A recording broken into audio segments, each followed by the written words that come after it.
Have you ever turned on a new security policy in M365 only to get a flood of Monday morning tickets from unhappy users? If that sounds familiar, you're not alone.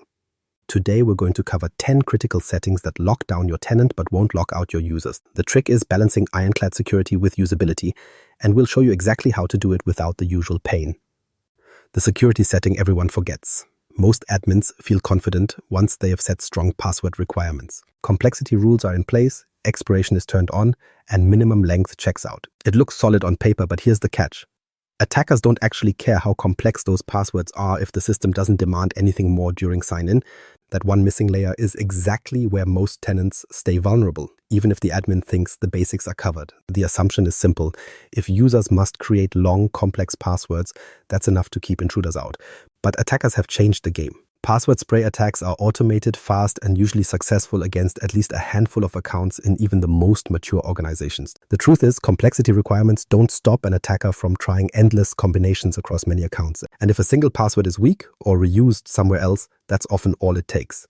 One tenant I worked on learned this the hard way. They had standard password policies in place, thought they were in the clear, and moved on to more visible projects. It wasn't until their help desk started drowning in reports of missing emails that they realized something was wrong. A single compromised user account had been sending thousands of phishing messages internally and externally for days. The attacker didn't need to crack a difficult password from scratch. Instead, they tried common patterns across every user and eventually one hit. Because nothing else was configured, that account was fair game. Stories like that aren't rare. Microsoft has published insights showing that the overwhelming majority of successful credential-based attacks target tenants without any additional identity protections. Numbers vary, but the pattern is crystal clear. Password-only defenses eventually fail, no matter how strict the characters and symbols are. Attackers rely on that blind spot because they know it's surprisingly common for organizations to overlook. So what's the actual setting that gets skipped? It's the consistent application of multi-factor authentication through conditional access. Microsoft even provides a baseline MFA configuration, yet many admins hold back from turning it on. Sometimes the hesitation comes from thinking it will be a nightmare for users. Other times it's because conditional access feels like a big design project, touching every login scenario across the entire tenant. Either way, hesitation leaves a door cracked open. Admins often picture the worst-case backlash. Monday morning chaos, phones lighting up with complaints, executives locked out of their inbox. That fear of disruption leads to postponing the change, sometimes indefinitely. But here's what most of us don't realize at first. Once MFA and conditional access are enforced, end users barely notice in practice. Modern apps handle the sign-in flow smoothly, and once a device is trusted, prompts drop down to a quick tap or notification check. Think about it like this. Attackers don't target just the CEO account. They'll happily compromise an intern's mailbox if it lets them pivot further into the company. With that perspective, a single well-placed conditional access rule has an outsized impact. It isn't about locking everything down so tightly that work grinds to a halt. It's about requiring just enough verification to stem the most common attacks before they gain any traction. The real kicker is how effective this simple switch can be. Enabling baseline MFA combined with policies to block legacy authentication stops the vast majority of credential-based compromises right at the gate. Attackers thrive on weak links. Remove those, and you eliminate entire categories of risk without overhauling your environment. It's like going from leaving the office door open overnight to hiring a guard, except the guard doesn't interfere with your staff walking in every morning. This is why skipping MFA and conditional access ends up being the most dangerous oversight. Not because it's technically complex, but because it feels deceptively optional. The default assumption is that security must always equal friction. That mindset leaves many tenants exposed for far too long, and yet it doesn't have to be either or. Smart identity policies add a wall of protection without burying users in prompts, which raises the bigger question. If identity is this easy to improve, what about the rest of the environment? Collaboration is where most businesses walk the tightrope of usability versus protection. And when it comes to Teams and SharePoint sharing, the stakes can get even higher than a compromised password. Collaboration without leaks. Sharing keeps the business moving, but the convenience comes with a hidden risk. One wrong link shared outside the tenant can be all it takes for confidential data to escape. In Teams or SharePoint, collaboration flows fast, and that's the good part. The challenge is that the same speed allows mistakes to spread just as quickly. Nobody sets out to expose financial figures or HR reports, but the platform makes a single click enough to push sensitive files beyond company boundaries. You've probably seen this scenario play out. Someone in finance drops a spreadsheet into a Teams chat, meaning to share it only with their manager. Instead, the link gave external access to a supplier who happened to be part of the channel. That supplier now has visibility into salary data and budget breakdowns that were never intended to leave internal walls. By the time the admin steps in, it's already too late. copies are made, attachments are in inboxes, and the cleanup effort becomes more about damage control than prevention. This kind of misstep is not as rare as people would hope. Everyday file sharing is at the center of knowledge work, and with that volume comes error. Data leaves organizations unintentionally far more often than through deliberate theft. A huge percentage of users working in Microsoft 365 admit at some point they've sent the wrong file or granted more permission than intended. Cloud collaboration makes it simple to work across projects and borders, but simplicity is also what enables these slips. So how do you keep the benefits of sharing without creating a constant leak? Microsoft has put several layers in the toolbox to address exactly that. Sharing controls are the foundation. Admins can define whether links default to internal, people with existing access, or anyone with the link. Then come sensitivity labels, which travel with the document and adjust behavior whether the file is stored in OneDrive, Teams, or emailed as an attachment. On top of that, there's data loss prevention, which lets you watch for patterns like personal information, financial identifiers, or even project-specific keywords. Instead of blocking productivity outright, DLP can step in with a friendly warning that says, "Are you sure you want to send this externally?" Users need that balance because if controls feel restrictive, they'll start looking for workarounds. I'd want certainty, users want to keep their flow, and those goals sound like they clash. The reality is when policies are written in plain language, most people understand instantly what's at stake and correct themselves before sending. A pop-up that speaks human language, "This file contains customer records," lands much better than abstract codes or technical warnings. Of course, without those guardrails, the risk stretches beyond embarrassment. One accidental share can cross into regulatory trouble or contract breaches. Consider a healthcare organization where a misplaced file violates patient privacy law, or a financial institution that unintentionally provides external access to trade-sensitive data. In cases like that, the cleanup cost includes fines, legal reviews, and trust lost with partners and clients. What started as a harmless share link now has material business fallout that could have been avoided by setting better defaults. The good news is prevention here doesn't require draconian rules.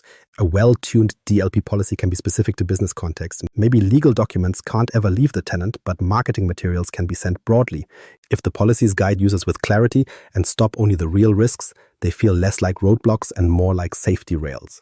The moment an employee gets a notification explaining why a file can't be shared and the wording makes sense, you've raised awareness without halting productivity. That kind of configuration not only reduces risk, but also redirects the conversation between IT and business units. Instead of saying no to every request, admins can show they've created space for secure sharing. Over time, that builds trust because teams see IT as an enabler, not a blocker. Monday mornings don't turn into ticket marathons because users understand the prompts and quickly adjust their behavior. So the lesson here is straightforward. Design your collaboration model with smart defaults, use sensitivity labels to enforce context, and let DLP policies communicate in clear, user-friendly terms. You'll avoid the endless cycle of accidental oversharing while keeping people productive.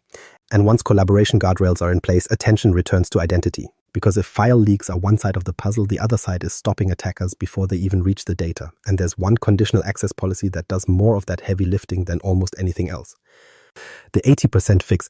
What if there was one rule you could set that would block most of the attacks hitting Microsoft 365 tenants today? Not half, not a quarter, but the majority of them. The surprising part is that this rule already exists in every tenant. You don't need premium add-ons and you don't need a 6-month rollout plan, but most environments still don't use it to its full potential. Conditional access is one of the most powerful tools in the platform, yet when you look at how it's applied day to day, the majority of admin teams are barely scratching the surface. A lot of that hesitation comes from perception. Everyone knows conditional access can enforce things like MFA or location policies, but the fear is always the same. If you turn it on too broadly, you'll break something. Executives won't be able to connect while traveling. A legacy application built years ago won't authenticate correctly. Remote workers will flood your help desk trying to sign in. So many admins take the cautious approach. They acknowledge it's important, maybe configure a pilot group, but then stop shy of enforcing it everywhere. The result is a tenant that looks secure on paper but still has wide open paths for attackers.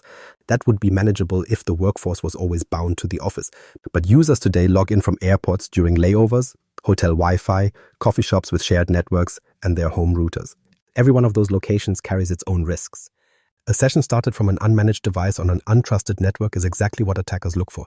If there are no guardrails, you've essentially given them a clear runway to try stolen or guest credentials. And if legacy protocols are still accepted, those controls can be sidestepped altogether. Think about what that means in practice. A sales manager is racing to download a proposal before boarding a flight, quickly entering their password on a public connection.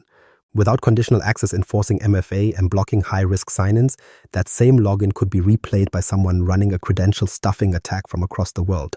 It wouldn't even raise a red flag to the user. They'd still get in, carry on with their day, while the attacker sets up persistence using the same account in the background. The numbers make this gap even clearer. Microsoft has shown data that a single, well-configured conditional access policy can prevent up to 80% of identity-related incidents in M365. That's not a minor optimization, that's closing off the main path attackers use to break into tenants. And yet, when you check many environments, these settings are either missing entirely or only partially applied. It's a strange contradiction. Everyone recognizes the value, but the fear of disruption outweighs the simplicity of putting it in place. So what exactly is that 80% fix? Two pieces, and they're simpler than most admins expect. First, you block legacy authentication. Older protocols don't support MFA and give attackers a way around modern defenses. Leaving them enabled is like insisting on keeping a backdoor unlocked even after upgrading the front entrance with new locks.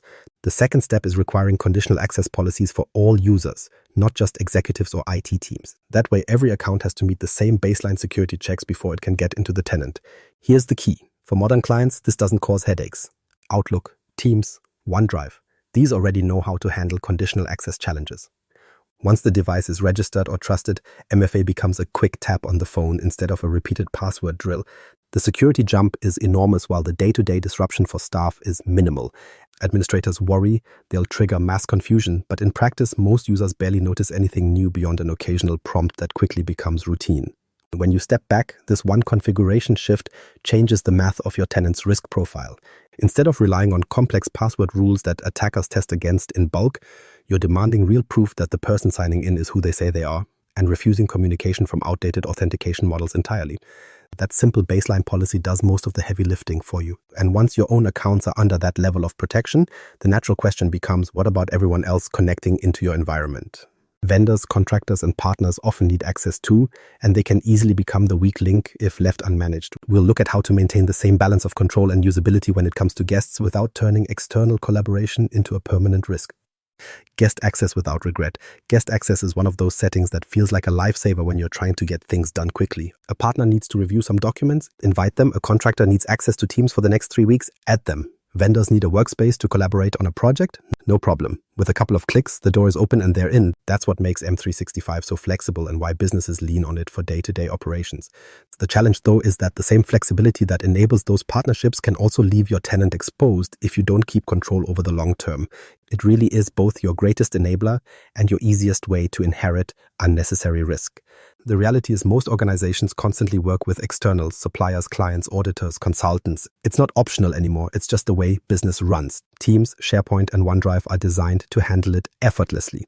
But that's where guest access often escapes oversight. You're so focused on making sure projects move forward that no one stops to think about, do these users still need to be here next quarter? Before you know it, your Azure AD is bloated with accounts that nobody remembers creating, and that's a problem. A good way to understand the risk is to picture this. A vendor is brought in to help implement a new system. They get added as a guest in Teams, join meetings, drop files in SharePoint, and everything flows as it should. 6 months later, the project is finished, the team moves on, but the guest account is still sitting there. Nobody officially removed it. That account may not even be monitored anymore. If it was tied to a personal email address, there's no accountability. If the vendor's own security suffers a breach, that forgotten guest account is a direct line into your environment. Attackers know this gap exists. They don't just look for privileged accounts. Sometimes the easiest way in is through the forgotten contractor who hasn't logged in for months. Those abandoned guest accounts offer persistence that defenders rarely notice, and they bypass many of the identity protections admins worked hard to implement. By the time anyone detects suspicious activity, attackers might have pivoted deeper into your tenant, impersonating normal collaboration traffic while they quietly gather sensitive data. The frustrating part for admins is that the intention was never careless. You wanted to enable collaboration quickly and avoid slowing down the business. But the system doesn't automatically clean up those accounts for you without some planning. That's where Microsoft has built-in controls that most organizations still underuse. Expiration policies are one of the most straightforward. You can define lifecycles on guest accounts so that access automatically expires if not renewed. Instead of living in your directory forever, unused accounts get cleaned out unless someone takes explicit action to extend them. For project work, just-in-time invites also help. Rather than maintaining a broad list of external identities hanging around indefinitely, you only approve access for the period they're actively contributing. When the project is done, the account closes down with it. There's no awkward email to the vendor asking why you're removing them. The policy takes care of it cleanly, and the business keeps its rhythm. The balance is what matters most here. Users should still be able to invite partners without opening a ticket and waiting days for approval. Collaboration has to feel natural, or else employees will sidestep the system entirely, maybe by sending sensitive files over consumer cloud services where you have no visibility. Admins, though, need to keep the reins tight enough to feel confident that the directory doesn't become a graveyard of unused guests. Microsoft's tools let you achieve both. Team owners can bring guests in, but expiration ensures that when those accounts outlive their purpose, they don't linger as silent liabilities.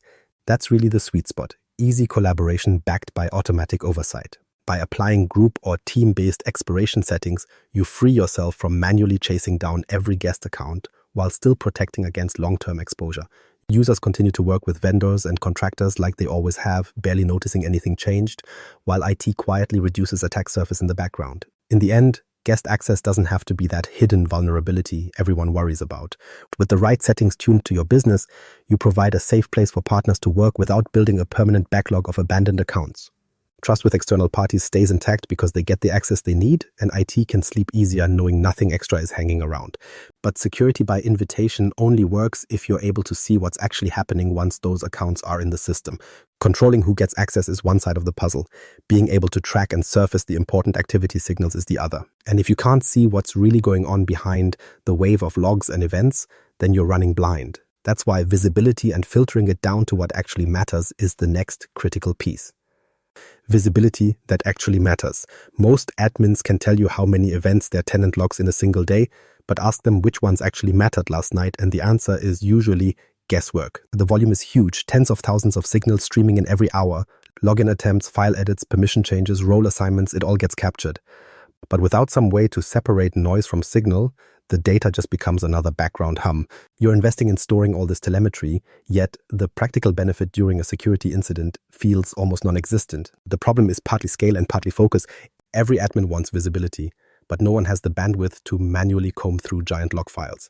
When incident response time is measured in minutes, there's no chance you'll scroll line by line looking for a needle in the haystack. So you narrow your gaze. You keep dashboards of sign-in failures, application performance, or device health. Those metrics make sense operationally. But when something serious happens, that very focus can blind you to the details that count. Logging exists, but the clarity doesn't. Take an IT team at a regional firm as an example. They were already collecting logs across Microsoft 365 and Azure AD.